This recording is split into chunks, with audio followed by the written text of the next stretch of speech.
네, 4월 10일 총선을 앞두고 전국 각지 사전투표소에서 불법 카메라가 잇따라 발견돼 파장이 일고 있습니다. 이 불법 카메라를 설치한 혐의로 경찰에 구속된 40대 남성, 사전투표율 조작을 감시하려고 했다라는 황당한 주장을 내놨는데요. 이번 총선이 음모론과 가짜뉴스로 얼룩지는 건 아닌지 우려가 나오고 있습니다. 이준환 인천대 정치외교학과 교수와 이야기 나눠보겠습니다. 교수님 나와 계시죠? 네, 안녕하세요. 네, 안녕하십니까. 자, 사전 투표소에 몰래 침입해서 불법 카메라를 설치한 40대 유튜버가 경찰에 구속이 됐습니다. 그런데 이제 구속영장 실질 심사에 출석을 하면서 부정선거가 의심이 돼서 사전 투표소 인원을 본인이 세워보고 싶었다 이런 주장을 내놨는데 좀 어떻게 들으셨나요? 좀 이해가 안 되는 행위라고 저는 생각합니다. 예. 어이도 없고요. 또 이해가 되지 않는다라고 하는 것은 이미 대법원에서도 판결이 났는데 부정선거를 의심한다는 것은 대의민주주의의 가장 중요한 선거 절차를 의심하고 부정하는 행위라고 할 수밖에 없어요. 이 구속된 사람이 극우 유튜버라고 하는 얘기를 들었는데요. 예. 2022년 대선에서도 부정선거가 있었다고 그런 주장을 하는데 2022년에 윤석열 대통령이 당선되지 않았습니까? 예.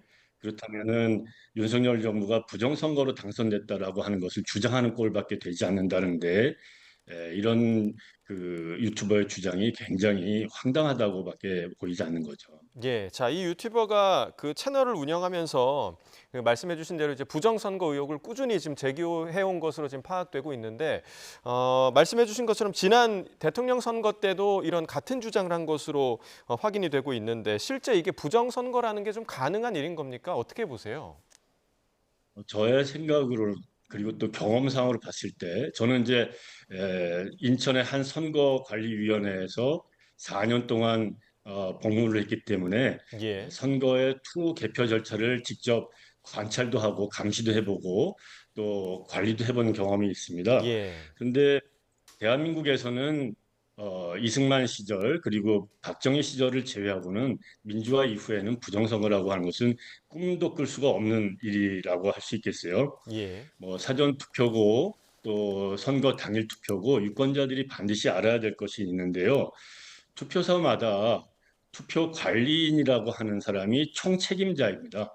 그리고 투표 사무원이 또 있고요. 예, 투표 참관원이 있는데요. 이 투표 참관인은 4명에서 8명 정도인데 이들은 정당과 후보들의 추천을 받은 사람들이 구성이 돼요. 예, 그렇기 때문에 이쪽 당도 있을 수 있고 저쪽 당도 있어서 이 투표 참관인들이 문제 제기를 하면은 음, 투표 절차가 진행이 되지 않고 개표로도 이어질 수가 없어요. 예. 그래서 이 전체적으로 2022년 기준으로 14만 명 정도의 선거 사무원 또 참관인이 있었는데 이들의 눈을 속이고 부정선거를 한다. 음. 이거는 상상하기가 좀 어려운 일이죠. 예, 자, 선관위 경험을 토대로 부정선거는 꿈도 꿀 수 없다. 이런 의견을 좀 밝혀주셨는데, 자, 유튜브에 보면요. 이렇게 좀 부정선거 의심하거나 또 가짜뉴스 퍼뜨리는 분들 굉장히 많습니다. 한둘이 아닌데, 일각에서는 유튜브가 가짜뉴스의 진원지가 됐다. 이렇게 지적하기도 하는데 어떤 상황이라고 좀 보십니까? 좀 더 정확하게 말한다면 진원지는 정치인들이에요.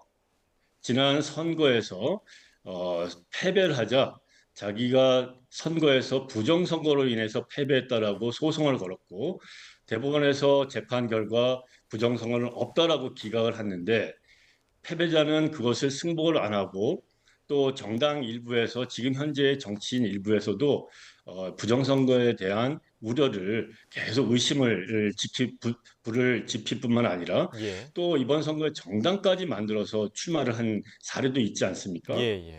그래서 가장 큰 문제는 선거의 공정한 절차를 부정하고 승복을 안 하는 정치인이 놓여 있고요.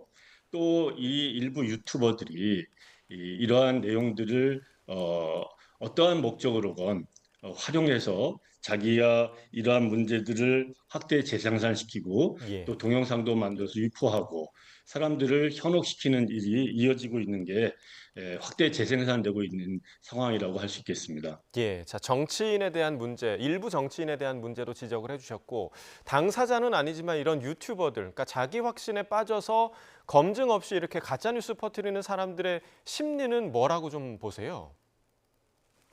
글쎄요, 심리가 참 저도 궁금한데요. 예. 어, 글쎄요, 뭐 자기가 주장을 해도 다른 사람들이 알아챌 수가 없다라고 하는 생각도 있을 것 같고, 예. 또 아니면 말지 뭐 이런 생각도 할 수 있을 것 같고, 또 유튜버들이 이 생계 수단으로 이 활용하는 점도 없지 않을 것 예, 같아요. 예.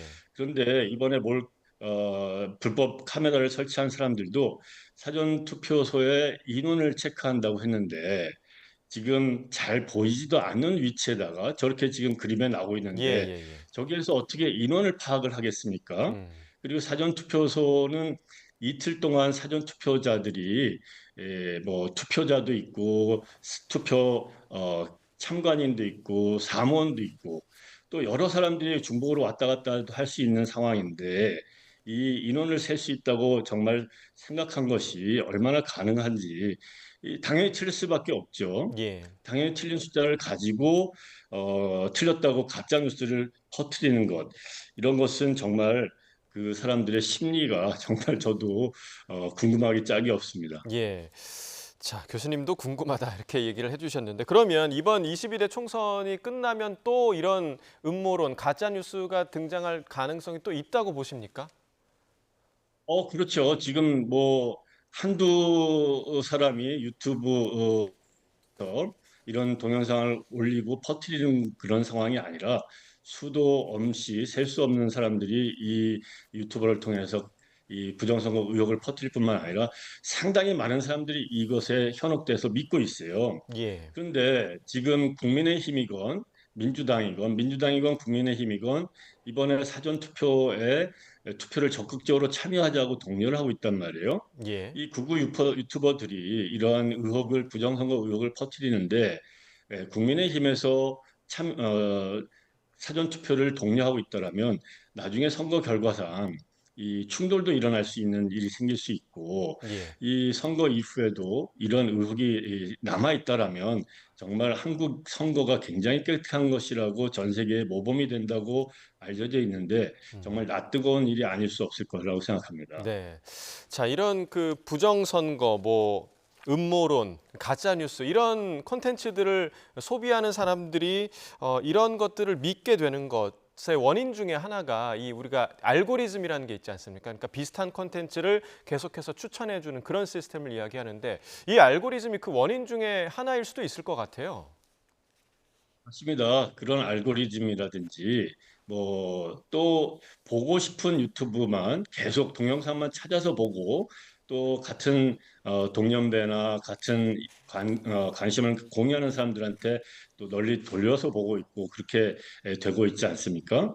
이러한 유튜버 시스템 때문에 그리고 또 SNS 시스템 때문에 굉장히 빠르게 확산되고 있는데 사실은 이런 것을 깨야 됩니다. 유튜브를 통해서 선관위에서도 대법원의 판결이 어떻게 나와 있다라고 하는 것도 좀 홍보를 해야 될 것 같은데요. 예. 제가 소개하고 싶은 것은 2020년 4월에 부정선거를 의혹을 제기했다가 2022년 7월 대법원에서 이런 주장은 수많은 선거 개표 투표 종사원들의 인원들을 속여야 하는 거고 예. 또 고도의 기술이 또 그리고 또 대규모 조직이 동원돼야 되고 막대한 예산이 수반되는 건데 이런 증거가 찾을 수가 없었다라고 하는 것도 대항해서 이 굉장히 유튜브에다 올려서 많은 사람들이 객관적으로 판단할 수 있는 여러 가지 자료들을 좀 제공할 필요가 있지 않은가라는 예. 생각도 합니다. 예.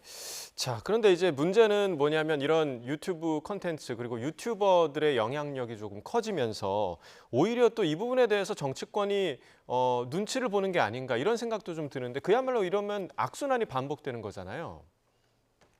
글쎄 말이죠. 정치인들이 또 정당이 이러한 그 의혹을 제기하는 사람들의 어떠한 어, 정신을 좀 차릴 수 있는 내용들도 제공을 좀 해야 될 것 같고요. 예. 그리고 또 사실이 어떤지 정확한 정보를 제공할 필요도 있고요. 또 선관위도 투표 개표 시스템이 어떻게 이루어지고 있는지 더 많은 사람들한테 공개를 하고 또 기자들을 통해서 이 투표 개표 관리가 어떻게 되고 있는지 더 많이 홍보를 하는 것도 필요하다고 생각합니다. 예. 뭐 정당 정치인들이 하는 것으로서 좀 한계가 있기 때문에 그런 생각이 드는데요. 일단 정치인들이 선거 결과를 승복하고 또 모범을 보여야 되는 것이 시발점이라고 생각합니다. 예. 자, 그리고 사실 이 유튜브에 유통되는 이런 가짜 뉴스들 법적인 제재도 지금 쉽지 않은 그런 상황입니다. 그래서 규제 사각지대에 놓여 있다 이런 지적도 있는 상황인데 이 부분에 규제 부분에 있어서는 좀 어떤 대책이 필요할까요?